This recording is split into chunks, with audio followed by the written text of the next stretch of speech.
Bem, pessoal, é, ainda dando sequência aqui ao nosso estudo, nós estamos estudando a partir da página 168 sobre a Revolução Francesa, né, aquilo que já havíamos falado. E aí a gente retoma aqui com a pirâmide social pré-revolução. Por que isso?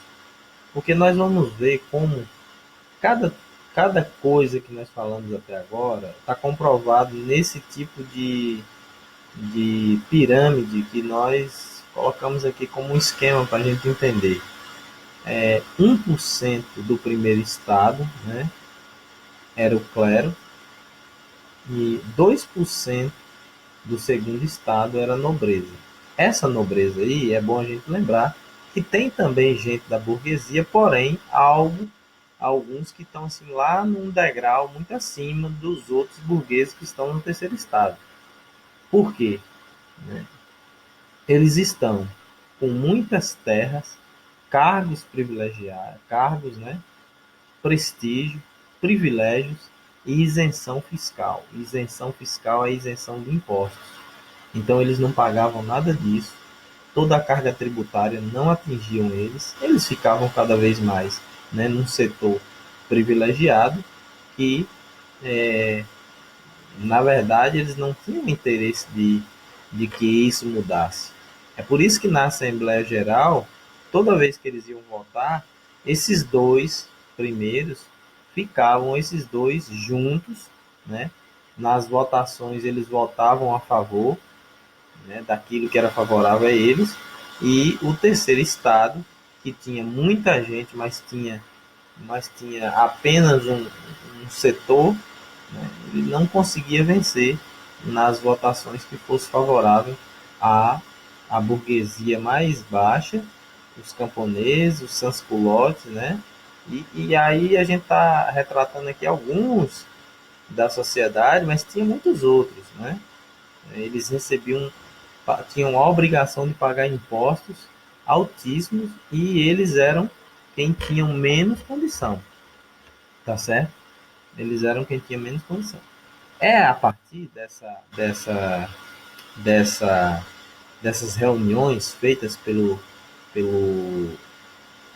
Assembleia Geral é que você tinha a ideia de esquerda e direita.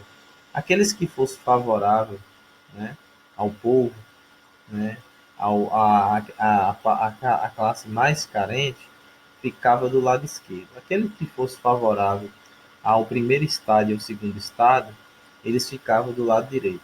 Então aí se deu a ideia, né, a discussão que existe até hoje de esquerda e direita.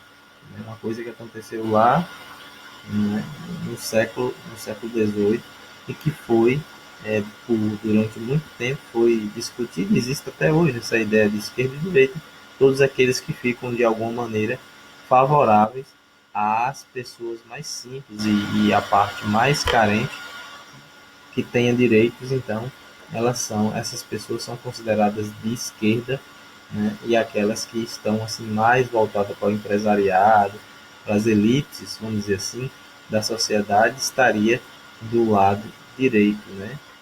Hoje esse lado direito tomou uma visão assim capitalista, e aqueles que estão do lado da esquerda é mais socialista, né? Que pode chegar a ser até comunista. Então é bom a gente entender isso. No século XVIII nós temos, né, o clero, né, e a nobreza como privilegiados, e você tem os não privilegiados, que são o terceiro estado. Uma parte da burguesia, que era a maioria, e o povo, a parte mais carente, eles estavam divididos dessa forma. Então, assim, era uma sociedade extremamente desigual, e as ideias iluministas vai fazer acordar nesse povo, né, acordar que o homem, na verdade, ele não deveria viver submetido nem à ideia do rei, nem à ideia da igreja. E, na verdade, o povo estava dominado sobre essas duas ideias, essas duas, vamos dizer, essas duas forças, né, de Estado.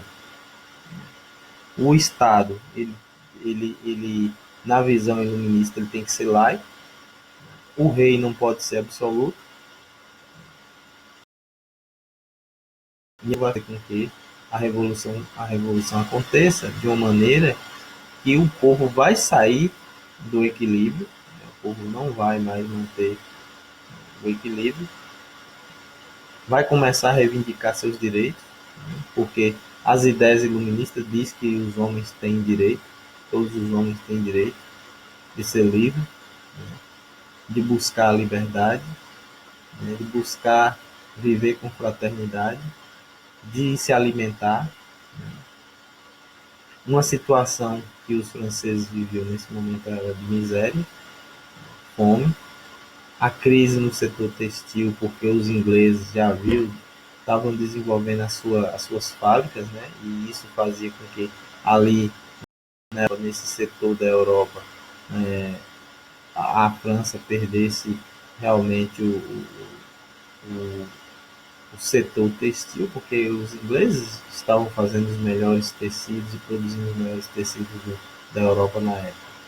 A crise nas finanças públicas, né, porque o rei deixa de arrecadar, né, e ainda investe em guerras e coisas improdutivas, a maior cobrança de impostos, né, da burguesia, cobra da burguesia, que é aqueles comerciantes, aqueles que produziam alguma coisa e faziam com que o Estado funcionasse. O terceiro Estado sustentava economicamente, né, por meio do pagamento de impostos, outros dois estados. Então era como se tivesse assim carregando um peso nas costas. Ao mesmo tempo, era ignorado nas decisões políticas. Eles se viam apenas como se fosse um burro de carga. Eu vou dar um exemplo assim: trabalhava forçado, mas não eram ouvidos. Eles não eram ouvidos, eles não eram levados em consideração. E aí, os membros do terceiro estado passaram a reivindicar a igualdade dos direitos, né? A igualdade nos setores. Também passaram a combater o absolutismo, porque o absolutismo não era um regime que favorecia, né, a observação dos direitos dos outros. Buscou também, né, buscava reivindicar a reestruturação do Estado, que favorecesse o desenvolvimento do capitalismo, que era o que a burguesia lutava também, eles lutavam basicamente por isso, né? Não estava tão interessado que tivesse direito para o povo mais carente, mas que tivesse uma oportunidade deles melhorarem, né? A isenção dos impostos para aquela classe nobre, para eles era ruim, eles queriam que tivesse os impostos para todos. A excessiva intervenção na economia, que era o que o governo fazia, o governo mercantilista, ele era totalmente estatal, né? Tudo era governado e passava pelo aval do governo. Havia um controle do comércio, né, que vai de encontro justamente às ideias iluministas de Adam Smith, que já pregavam outro tipo de teoria que os ingleses já haviam adotado. Né? Então a França estava indo na contramão de todo o progresso. O governo francês, o Estado francês absolutista de Luís XVI estava indo na contramão e não percebendo que estava perdendo, né, toda o seu poder, seu poder governamental. E, inclusive perdia também forças dentro dos próprios setores, né? Os ministros que chegaram ao poder, todos eles acabaram saindo, perdendo posto, porque viram que os gastos realmente eram exorbitantes e que o povo não ia aguentar tudo aquilo. A fase aristocrática, né? Que em 1786 o governo francês assinou um tratado que piorou a sua situação. Os franceses garantem a entrada da produção de ingleses e vice-versa, né? De produtos ingleses e vice-versa. Isso aí ia ajudar o quê? A quebrar a indústria francesa, se é que existia, né? A indústria francesa não conseguiu concorrer com a qualidade dos produtos ingleses, é óbvio, né? Produtos feitos à mão e produtos feitos em fábrica e em larga escala, e realmente não ia ter como combater, não ia ter como concorrer. Para melhorar a situação, o rei Luís XVI determinou o início de um processo de reforma, cobrar impostos dos que não contribuíam anteriormente, né? Após muitos conflitos e brigas por parte do primeiro e segundo Estado, ocorreu a convocação da Assembleia dos Estados Gerais. Representantes de 3 estados se reuniram para solucionar o problema. Veja o que acontece aqui. Eles vão agora tentar é, é, resolver o problema né, dessa complicação de como manter o Estado ainda vivo. E aí o resultado é o seguinte: a convocação não teve bons resultados, né? E o terceiro Estado demonstrou interesse em elaborar uma Constituição.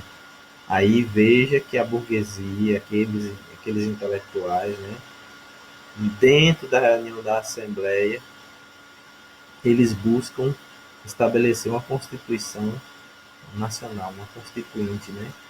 Essa Constituinte, Assembleia Constituinte, vai criar uma Constituição garantindo poderes, garantindo direitos para aquelas classes que não tinham nenhum tipo de direito, né? O rei foi obrigado a ceder e ordenou o clero e a nobreza, né, que primeiro e segundo estado que se juntasse ao terceiro estado, ou seja, que fizesse ali aquele acordo, né?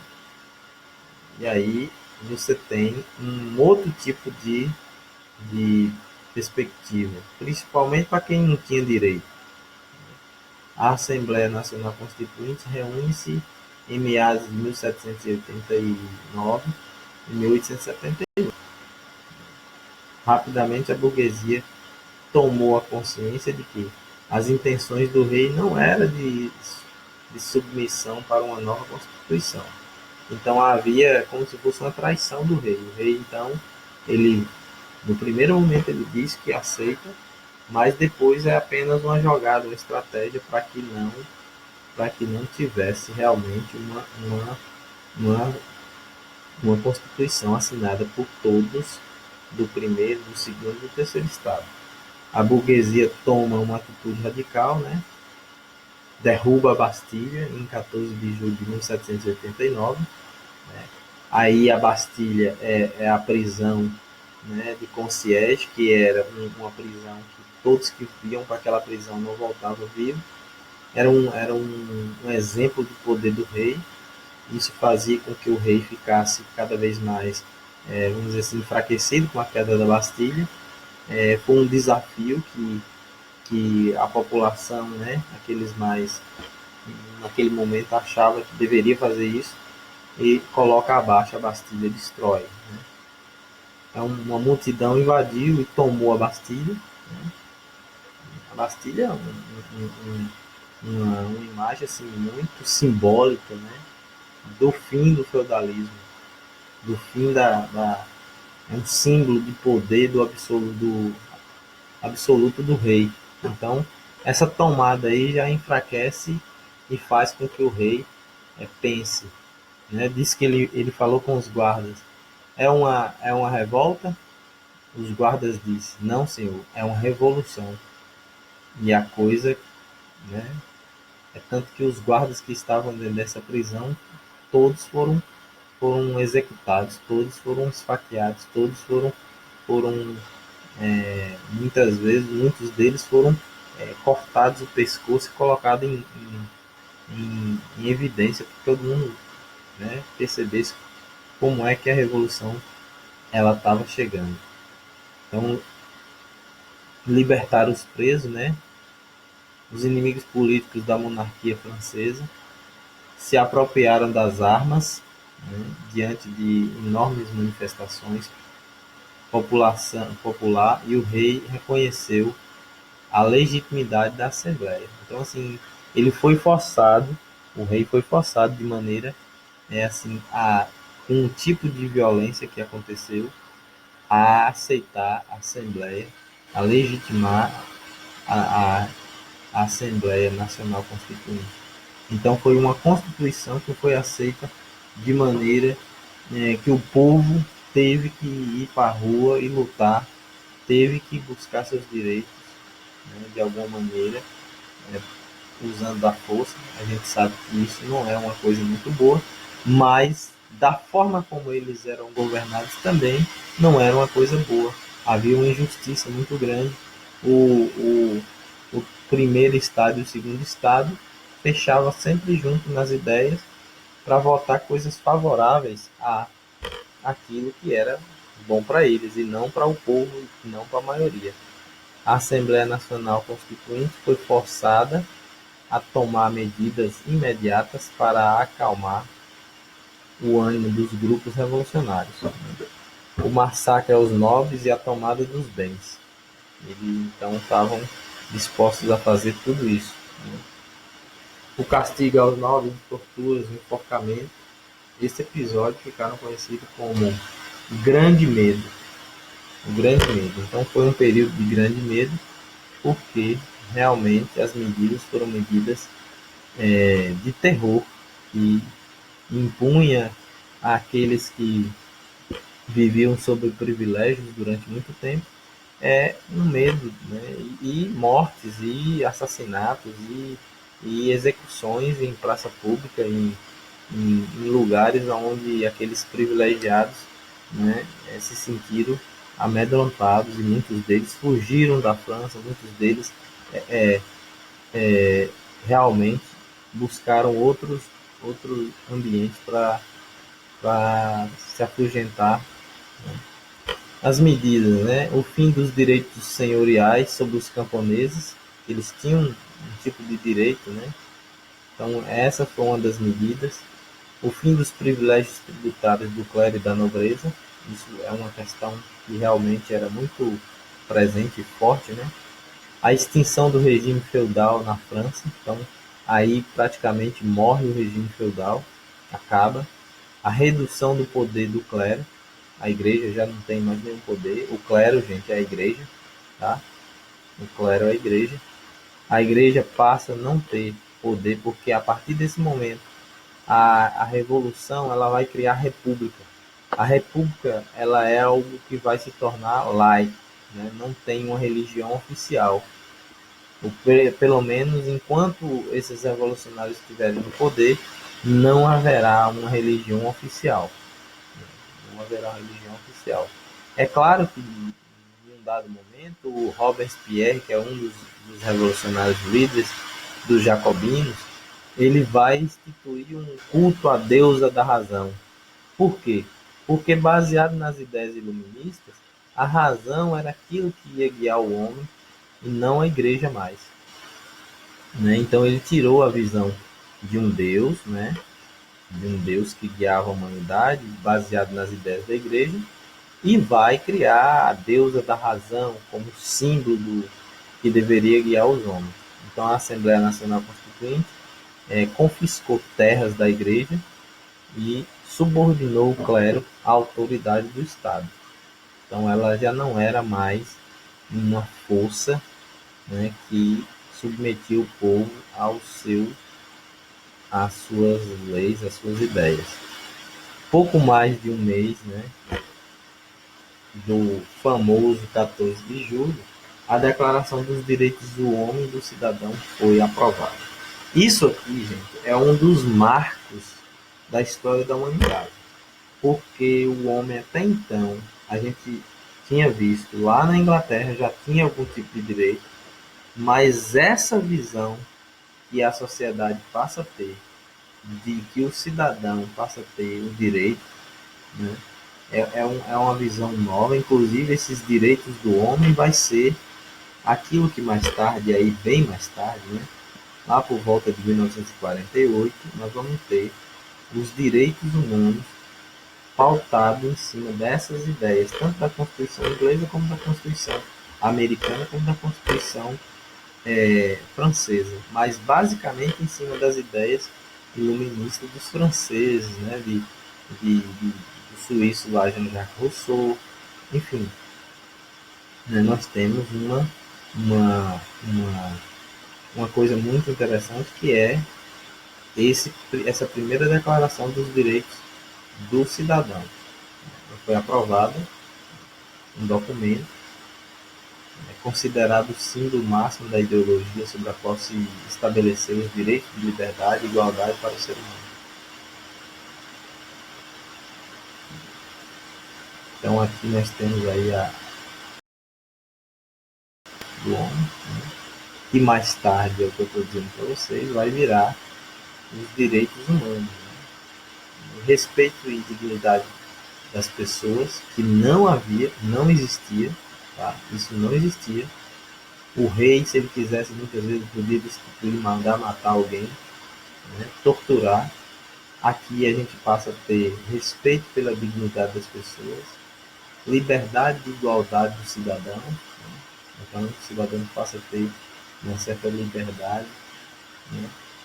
De igualdade, liberdade e igualdade de ser cidadão.